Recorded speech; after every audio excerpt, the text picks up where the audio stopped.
Hello, I'm Marc, Sumner, host of the Channel Chat podcast show, and today I have the pleasure of Richard Betts, the CEO of Vizst Technology, in the studio. How are we doing, Richard? I'm doing all right, thanks. Yeah.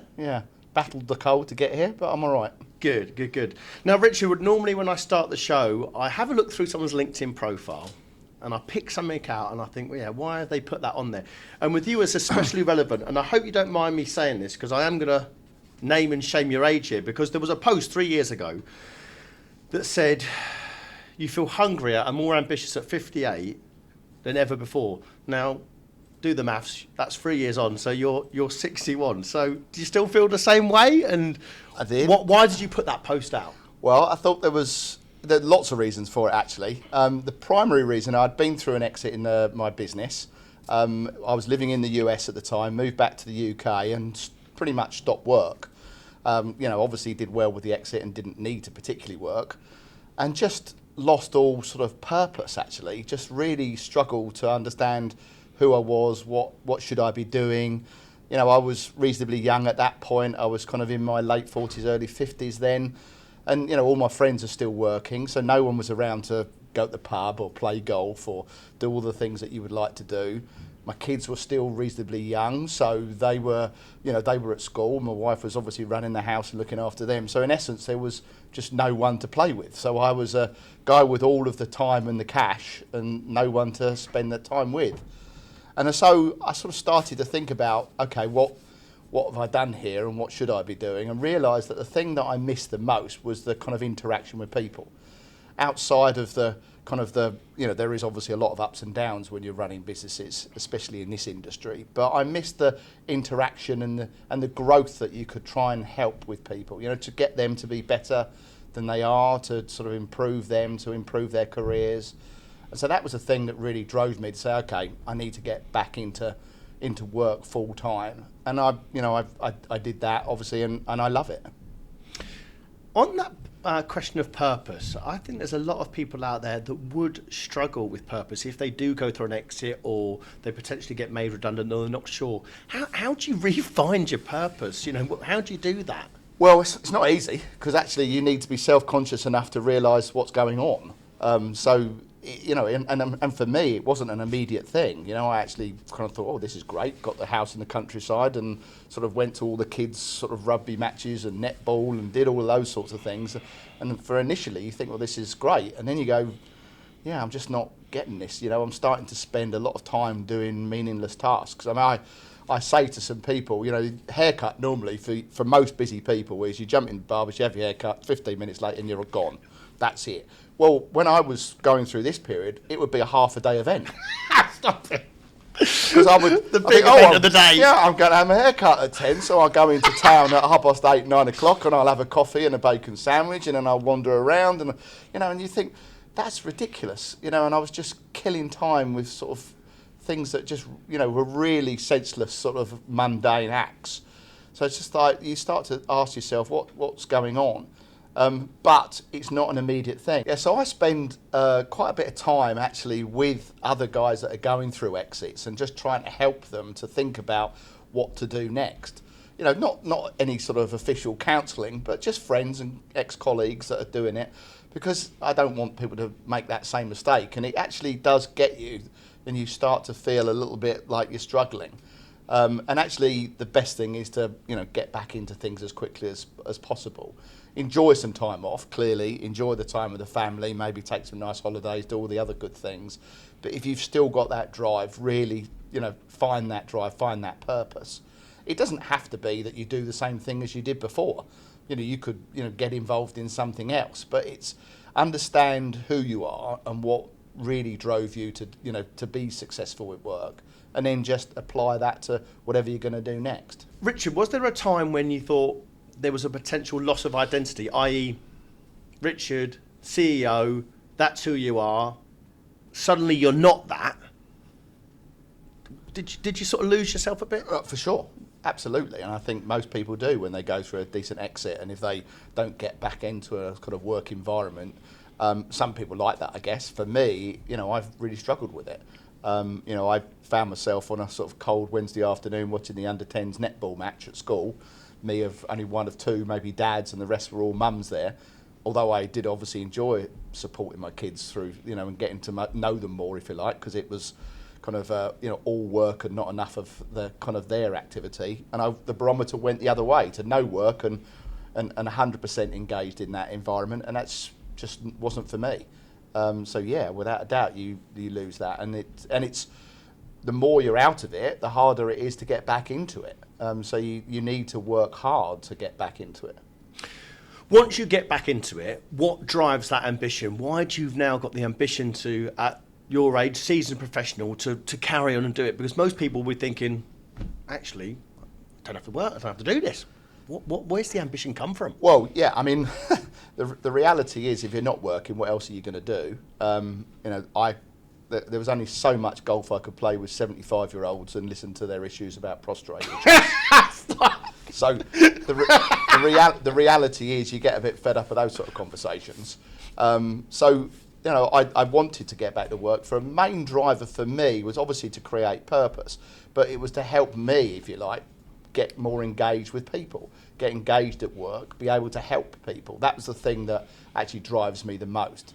And over the kind of years of success, the common thread that we've had when we've had our businesses and we've done well is that the people that have worked for us have stayed and have improved and built their careers. And that's something that I found quite rewarding if I look back over my career.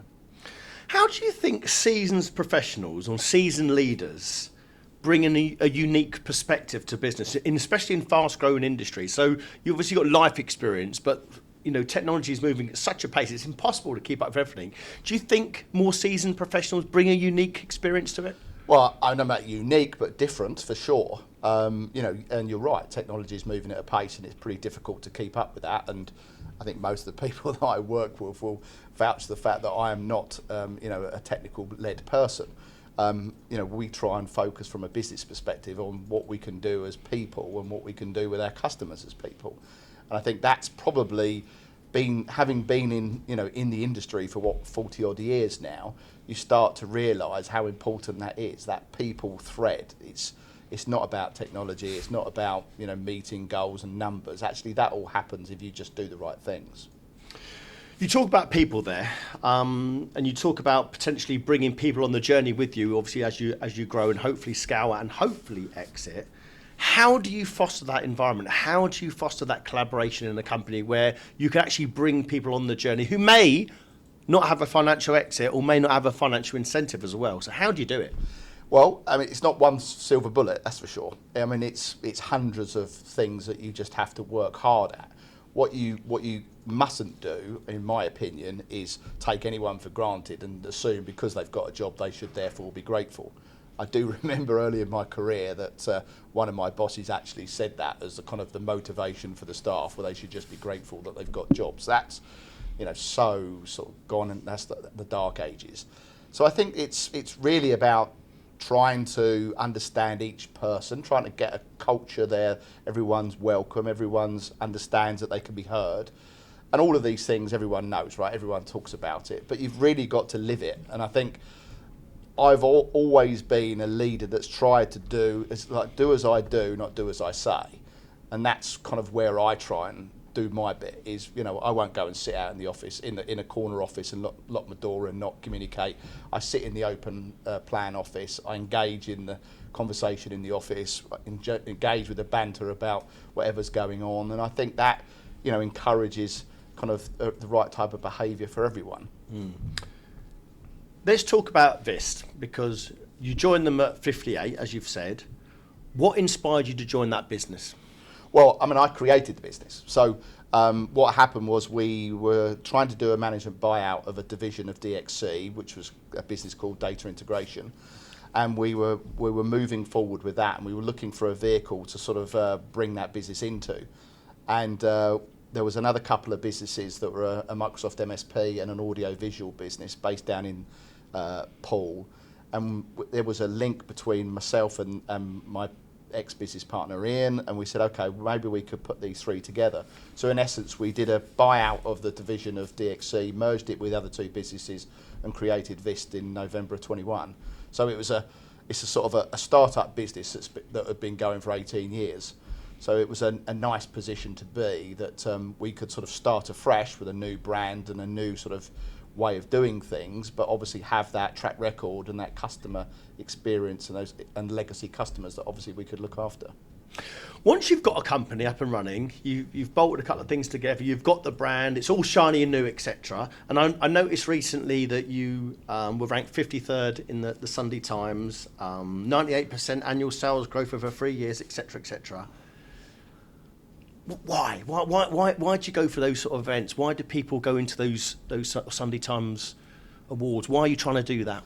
Well, because it makes everyone in the business feel good about it. I mean, they've all worked hard, right? I mean, not everyone is sharing in the profits of the business or, and has shares in the business, but most people want to be involved in a business that's, in a positive position, that's doing well. So primarily, the reason that we look to try and go into some of those awards is for recognition of everybody. Yeah. And actually, it makes everyone feel pretty good. The Times Top 100, we were in that 2 years in a row, which was a great feat and something that we celebrated, as a business, because it's a recognition of everyone's commitment and hard work. It's not any one person or any one thing that makes that happen. It's everybody. And I've noticed a lot of PR about Vizst recently. This award, that award. I was at the Infinigate event. They mentioned you.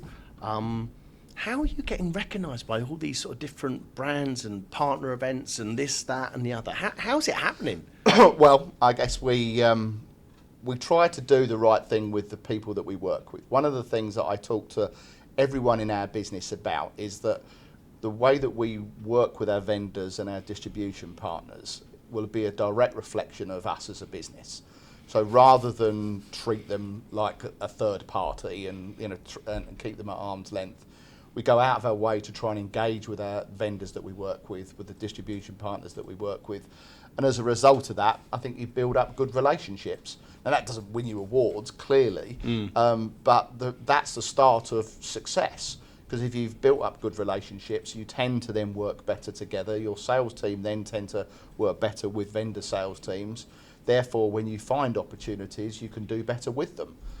So it's kind of an accumulative fact for me, really, is that it starts off with the relationship part and treating people with respect. Just because they're trying to sell through you to a market doesn't mean that you can't respect them and get on well with them. And as a result of that, success breeds success.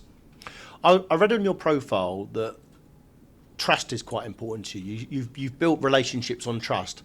It might sound obvious, but what do you mean by that? How do you build trust with customers? How do you build trust with your staff and your suppliers? How do you do that? Well, and it's not easy, but for me, it's just about always doing the right thing. Sometimes you're given an opportunity where maybe you could make more money out of a deal, or you could switch suppliers, or you could switch vendors, or switch distribution partners, and you don't do that. You've got to look further than that. You've got to look beyond the kind of the obvious, an extra 5 points on one deal, and look at the fact that this relationship's going to go on for years, and people remember that. And ultimately, people do remember that you've done the right thing by them, and you probably will make more margin over the time because you've done that, because you've turned down, if you like, the short-term goal. So I think that has a lot to do with things. And people respect that. I think vendors and distribution and your customers and even the staff respect the fact that we don't make short-term based decisions. We try to respect the fact that we're in relationships for the long term, and we want both parties to succeed. One of the questions I wanted to ask you was about competing with maybe larger organisations.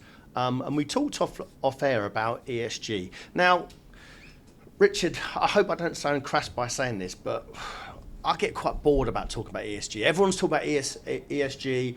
Oh, we've got to talk about it because they want it on public sector, and they won't deal with you because you're not doing ESG policies, etc.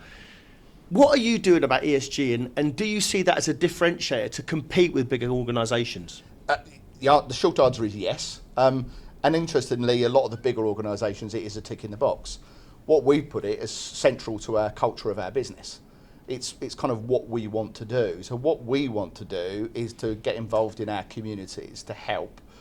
So we do lots of things. We nominate a particular charity, and everybody gets time out of work to work with that charity so they can build money, they can raise funds, which is really important. We go into the community to work with local schools and colleges to help with education, help with sort of things like their interview techniques, talk to them about technology. And we also obviously employ from the local colleges. We have an apprentice scheme where we bring in technical graduates from the local colleges. So for us, it's a central point to the culture of our company. By doing that, it's something that we all buy into. We all like it. It actually is rewarding for us as a company. But because of all of those things, it comes across when we're talking to customers. And particularly the public sector, as we know, they have a kind of a remit to recognise that as something that everyone should be involved in. But we live it. So actually, when we get the chance to talk to somebody about what we do and how we do it, we do live it, and therefore it comes across. So when we're competing with the big boys, who clearly are making hundreds of millions and are investing fortunes, we can talk about how passionate we are, and that does come across. Do you see that as an advantage, talking about local communities doing the right? You mentioned about doing the next right thing a few times. Do you think that's an advantage when you're coming against a bigger firm or a company that maybe isn't doing the right thing? Well, it's an advantage in lots of areas. I would say we didn't come at it from that perspective. Actually, I come at it from the perspective it's an advantage to our staff. Because people actually want to feel that they work for a business that is bothered. Obviously, the object of running a company is ultimately to make money, clearly. However, if you can do it in a way where people feel that you're bothered, that you're actually trying to do something that's a little bit more important, then, the employees, the staff of the business feel good about it. And, you mentioned our recent survey, Great Places to Work. We got 98% positive reaction from our staff. Now, that doesn't come because we just pay them loads of money, nice as that would be, but clearly that's not appropriate. But it's because they all buy into what we do as a business. And so ESG clearly is a thing that we've, years ago we started looking at it and going, yeah, this is something that we need to get on board. Actually, as a net result of everything that we're doing, it does give us a competitive advantage as well. So that's nice. Would I still do it if it didn't give us a competitive advantage? Yes, I would, because actually it still makes the staff happy, which definitely does give us an advantage. As you grow, Vizst is getting lots of recognition. Like I said, we've already talked about the Sunday Times 100 last year. What's the plan with it now? What's the future? Are you going to do an exit again? Are you going to lose purpose again, Richard? What will happen if you do it again? Or you think, you know what, I'm going to keep it and run it, keep on running it? Well, I mean, one of the things that I learned some years ago was you're only as good as the people around you. So what we really put a lot of effort into is building a management team that can grow with the business. So what we've got is a management team now in Vizst that is really capable of running a business that's sort of 3 times bigger than it actually is. Right. So regardless of what happens, this is a management team that can take this business forward. And that was absolutely a purpose decision from us. So, I feel that regardless of kind of where I sit in this business, the business is in a position where it can grow. Yeah, I mean, I'm, as you rightly say, pointing out at the beginning of the chat, I'm 61 years old. So there is a point where you do feel that you have to slow down. I noticed that, long days now do take its toll. I certainly can't go out drinking with all of the sales team and then turn up the next day sprightly. That's just not going to happen. Used to be able to do it, can't do it now. So now I just make my polite excuses and disappear off early. But yeah, there's a kind of a balance, I think, and I think over the next few years, the balance will be that the management team will do more. They will start to become more the face of the business. I still want to be involved, but probably not, full time. Let's talk about trends in the market. We're talking about AI, big buzzword in 2024. How are Vizst integrating technologies like that, like AI, into their service offerings? Is it something it's prevalent in the market for you? Are you thinking about it a lot with your customers? Yeah, that's an interesting point. I was at a dinner a few weeks ago, and there was a whole conversation about AI. It's a CEO dinner, and some people were sort of sceptical, some weren't. And I did a bit of research on it before I went, just to kind of get my feel on it. And I think the common thread was that what you need to do is educate your business and everyone in your business about AI, and then let people start to adopt it and use it. I thought, yeah, that's absolutely what we need to do. So about 6 weeks ago, maybe two months ago, we put every single employee in our business through an AI training course. It was an online course, quite long actually, probably 10 hours. Wow. They didn't have to do all of the 10 hours, but there was pretty much a compulsory sort of hour and a half, 2 hour bit that we wanted everyone to do. And then we just asked everyone to come up with some ideas. So we ran a competition and said, just now you understand a bit about AI, how could that affect you, your job? How could you make it easier? What can we do? We had 38 ideas come out of our company. So, we're only 46 employees, so 38 ideas is pretty impressive, right? We've already implemented 3 of them. We're going to be implementing far more than that. Some of them we probably can't afford to do, but there's a lot of them we will do. So what we're trying to do, I guess, is eat our own dog food to a certain degree, right? So if we can be ahead of the curve, if we can use AI to improve the way that we do things, then clearly we can talk to our customers about how we're doing that. Ultimately, maybe help them to, buy the right services, buy the right products, do the right things to help them improve their businesses. So we've kind of come at it from rather than what can I sell to the marketplace and how can I make some money out of it, we sort of looked at it the other way and said, well, actually, how can we make ourselves more efficient and better at what we do? And as a result of that, we'll start to learn more about maybe what we can offer to our end users. And it's been really successful, and it's across the business, from accounts to HR to kind of everything, every dimension of the business. There are AI AI sort of implementations that we're putting in that are helping us run our business more effectively. 2025 coming up. What trends do you see shaping the IT services, your market for your customers? Where do you see it in 2025? I don't think AI is clearly, everyone's talking about it, but I think most people are struggling to monetize it as something that they could, take to market as a product. So I think we've just been through that conversation about how I see that, and it will continue to be obviously a trend. For me, I think customer service is always going to be front and center.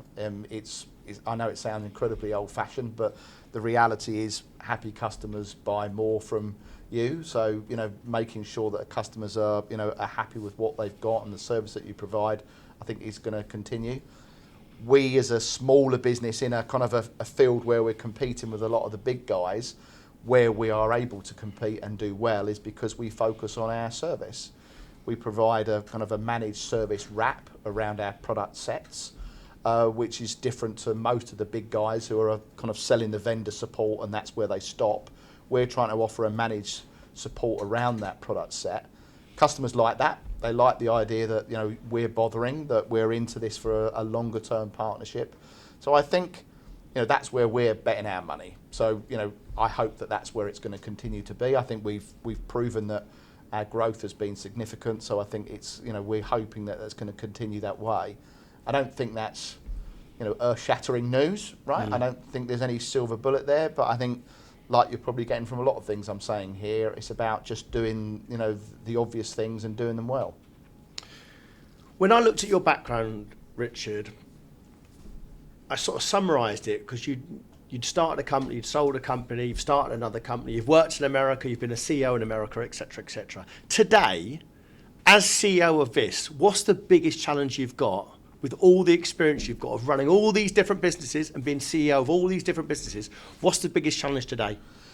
I mean, it's always going to be one of scale, right? So that's always going to be the challenge. We're doing this with our own money. We don't have external investors. This is myself and a couple of other guys that have invested in this business. So it's our money.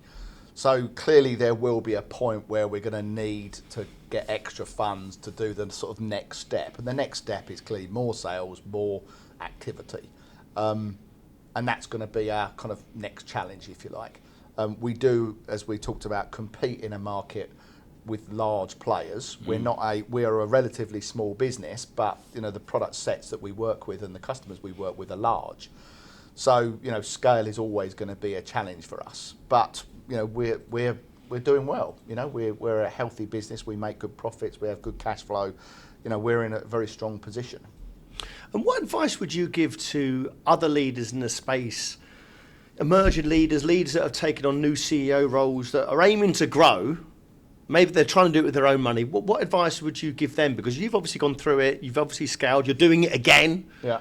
What advice would you give to someone else who's in your shoes? Well, be prepared to work bloody hard. I mean, at the moment, you know, things are tough, right? Yeah. I mean, let's not beat around the bush. Everyone knows it. It's hard work. So, you know, quite frankly, there is no shortcut to that. You know, it's caring about the small stuff. I think this Stephen Bartlett says about sweating the details, sweating the small stuff, and I do believe in that. You know, it's making sure that everything is covered, everything is dealt with, every phone call that a customer has with your business goes well, that the outcome is always strong. So, you know, my advice would be that, you know, be prepared to work hard, be prepared to get into the detail, because I think that matters. You know, in the world of kind of private equity and roll-ups and, you know, lots of finance type deals, finance-based deals, then a lot of that can be lost. A lot of the kind of focus on the people, the customer, the way that you do things can get lost in the KPIs around, you know, financial metrics. My last question, Richard, and I don't want you to sit on the fence. I want you to give an honest answer. And it could be any company. It could be a competitor. It could be a vendor, a reseller, a distributor. In your opinion, who is the company to watch in 2025? Who is the one you think will probably do good things? Vizst Technology. We